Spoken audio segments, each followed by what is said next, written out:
I think sustainable mobility is gaining traction in most African countries. If you look at it from a national level, each country is tackling sustainable mobility and sustainable transport in different ways.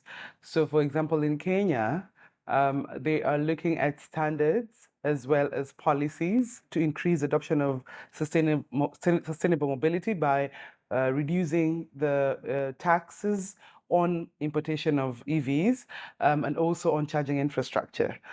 So this is a good step to ensure that more and more EVs come into the country, but there's also more opportunity for people to develop local EVs locally. So Ghana, on the other hand, is looking at buses, so electric buses that are, of course, being imported into the country and will be utilized for public transportation. So each country is going about it differently, but there is traction on the matter. Yeah.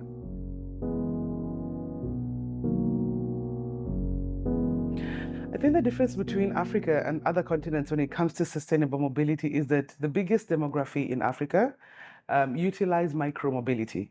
So the two-wheelers and three-wheeler market is larger in Africa than in most parts of the world.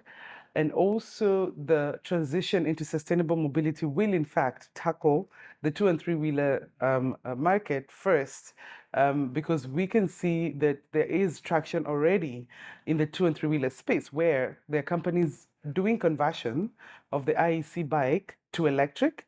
There are already companies that are working with OEM partners in India and China to develop bikes that are good for this road terrain in Africa. And because of this option of having the two and three wheelers coming into the market to carry people, to carry goods, you will find that the adoption of electric mobility will come from the bottom of the pyramid first before it gets into the four-wheeler EV. Yeah.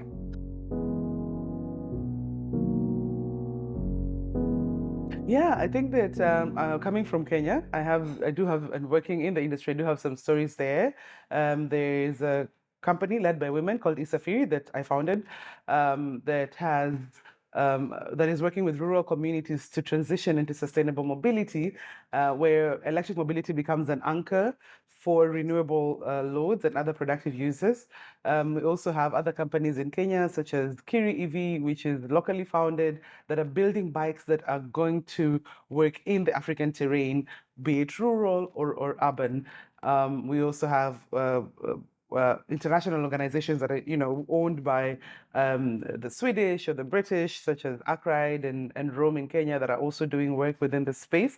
But I think I want to at this point give credit to the local founders who do a lot with very little, and also approach the community and work within their communities. So there is potential there to grow from the bottom of the pyramid upwards. Yeah.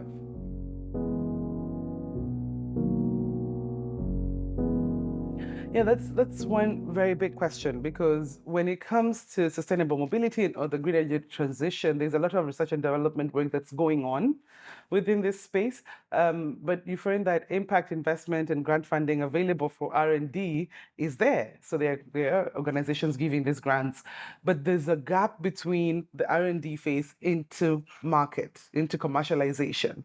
It is important to offer low cost capital to these entrepreneurs who are working in this industry to bridge that gap. So between R&D and commercialization, there needs to be some type of support. I think that there are VC companies who don't necessarily understand how the transport industry or the sustainable mobility industry in Africa works, and there is a lot of opportunity for knowledge dissemination, even for those who are offering finance, because understanding that the contextual differences exist between the EV space in Africa and the EV space in Europe or other countries is quite fundamental in the type of financial support that these entrepreneurs require or that the communities require in this transition. So I'll give you an example.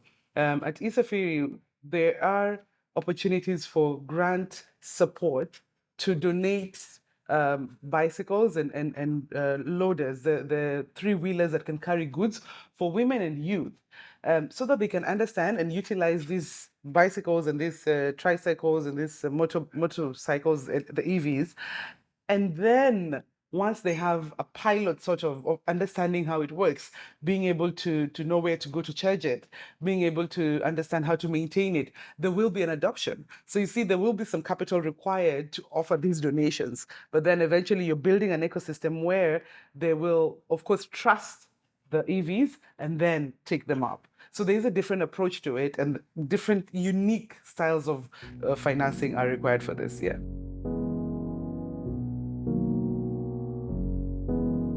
I think that what Kenya is doing is actually interesting, where they're spearheading the VAT and import duty reductions for electric vehicles. But another thing that is important to increase adoption of electric mobility and sustainable mobility is the tariff.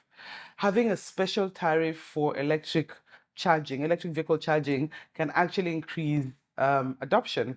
It is something that could, of course, allow more entrepreneurs to venture into the space and give the consumer an opportunity to want to try out this new technology for the benefit of the environment, but also for their own benefit, in that they can reduce their costs. So, like in Kenya today, the fuel prices skyrocketed last week.